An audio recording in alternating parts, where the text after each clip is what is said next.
One spirit talaga kasi nararamdaman ko magmula sa testimony, sa message na hinanda natin ng ating Panginoon ngayon sa devotion at alam ko sa Word of God na bibigay ng ating pastor, alam ko may connection lahat ang ating mga mensahe sa umagang ito.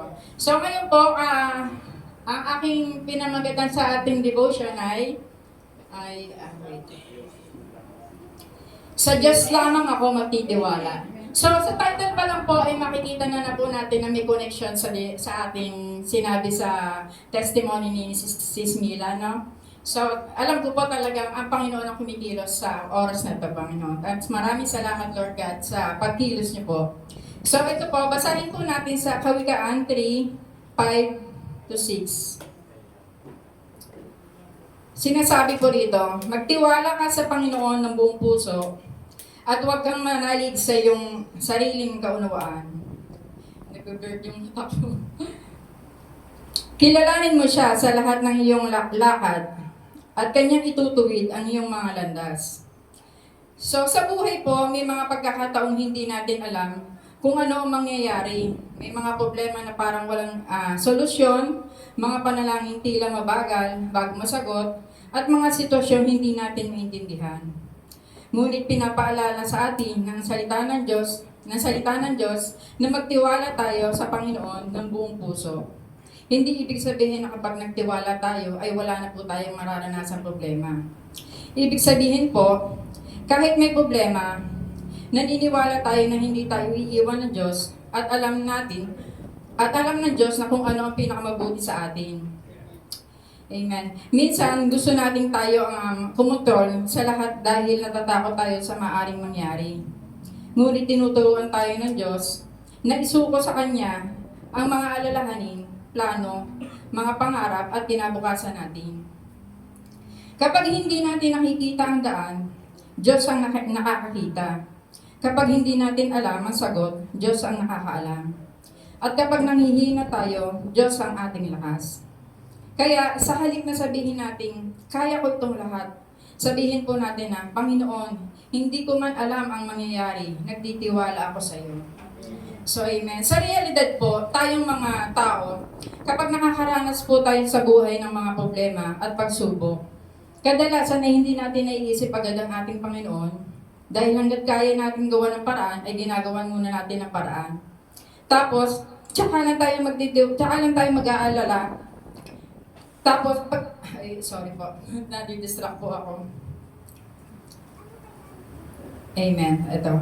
Tapos, tsaka lang natin maaalala ang Diyos kapag alam natin hindi na natin kaya, which is maling-mali ang ating mga ginagawa. Kasi sa ating mga Kristiyano, alam natin lahat ng ang pagpaplano natin, sa bandang huli, ang kalooban pa rin ng Diyos ang masusunod sa ating buhay.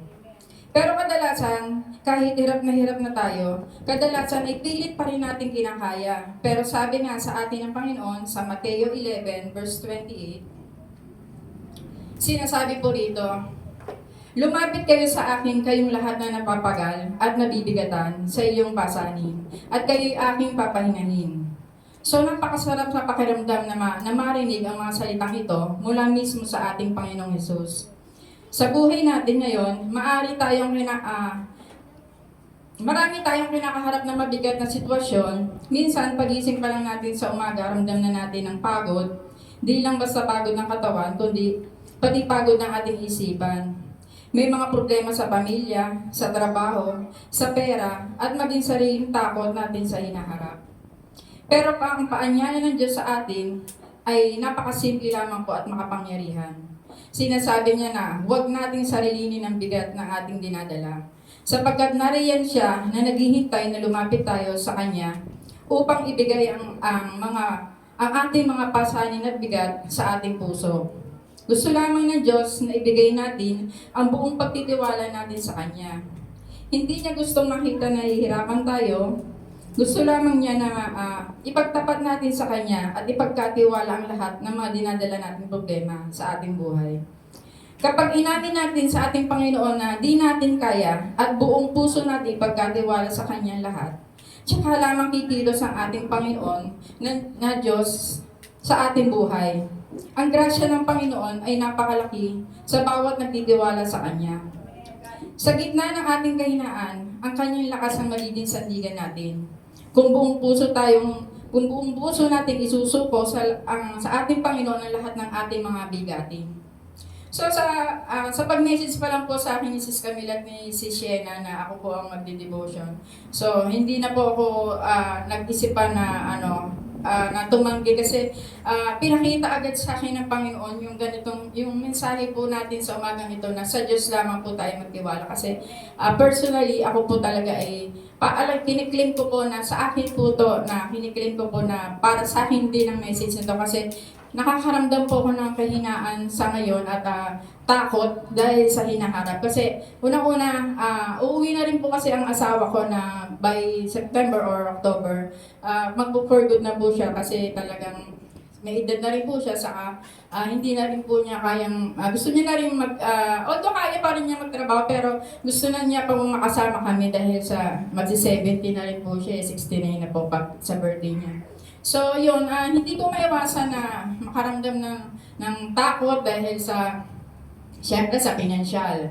Una-una, lahat kami ang may gasto sa bahay. Hindi, si Angel medyo nakakatulong, si Emma Rose hindi pa masyado kasi marami pa siyang mga binabayarang pati yung sa motor eh. Pero alam ko po na nung sabi ko sa aking asawa na medyo na kaka-anxiety ako kasi talagang nangyayari parang paano na lang ang magiging sitwasyon natin pag umuwi ka kasi wala na tayong paghuhunan. Pero sabi ng asawa ko, lagi niya akong nire-review sa mga ganong sitwasyon kasi sabi niya, never tayong pinabayaan ng Panginoon kahit noon pa man. Kasi naisip ko nga noon kahit wala kaming trabaho noong time na wala siyang trabaho noon, pag umuulan, syempre masarap kumain, pag yung kahit pambiling pandesal, wala kami pambiling pandesal, pero sa tulong ng Panginoon, biglang may tatawag sa kapitbahay, tapos may magpapatulong, ganyan. Pag uwi niya, hindi lang pandesal, may bigas pa at saka ulam na dala yung asawa ko. So, gano'n pa lang, parang nararamdaman ko na talagang kung pa man, hindi na kami iniwan ng Panginoon.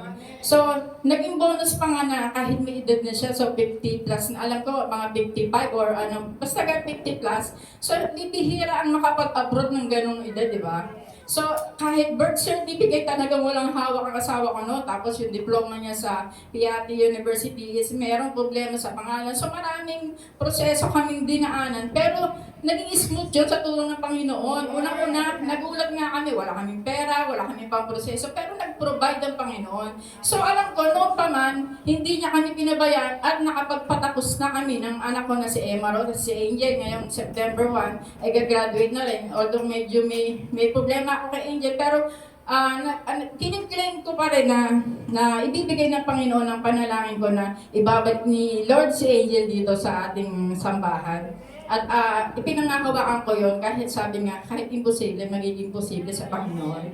So talaga ang mensahe na to ay talaga na sa akin kasi sabi ko nga nung pag-message sa akin ni Sis Camille, kakatapos ko lang makinig ng salita ng Diyos. Kaya sabi ni Sis Camille, wow na meron agad message si ate. Sabi ko, kasi para matapos na rin yung ibubulay-bulayin ko na lang din. So talagang swak yung mensahe na sa pag-message sa akin na talagang mismo ako yung pinatatamaan ng Panginoon na magtiwala ako sa Panginoon dahil puro kabigatan ang akin nasa isip kahit yung mga anak ko, iniisip ko yung pati yung mga kalusugan nila kasi yung mga medyo pasaway sa pagkain, si Emars laging puyat, naging straight ng duty, si Rachel tuwing umaga na natutulog, si Angel laging lasing, araw-araw umiinom, si Unyo medyo laging bumabalik na naman yung sakit ng tiyan niya, sabi ko uminom ng tubig.